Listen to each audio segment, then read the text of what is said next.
таком месте, но столько роз, такая красота.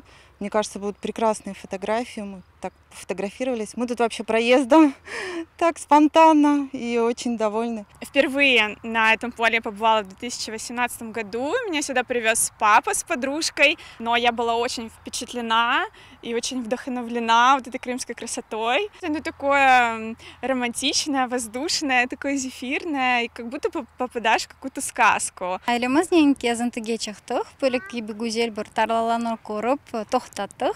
Біраз фото чекидек едік. Біздің Қырымымызда аслында пек чоқ гүзел манзаралар, бөлікі бек парлақ чечеклер, реңкілі. Қырымымызны кезейік, фарқлы ерлеріні көрейік.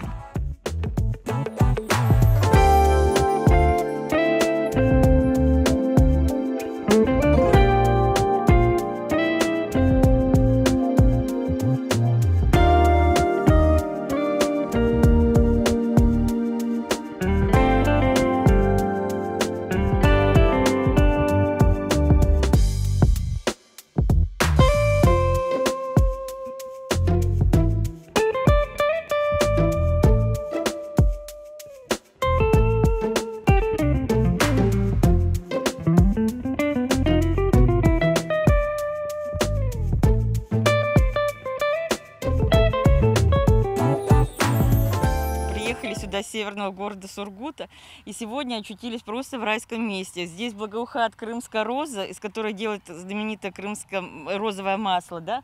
Ну, впечатление потрясающее. Здесь ароматы, здесь такая красота. Я считаю, что каждому нужно посетить и вдохнуть этот воздух, не знаю, вот этих полей чудесных, созерцать это все.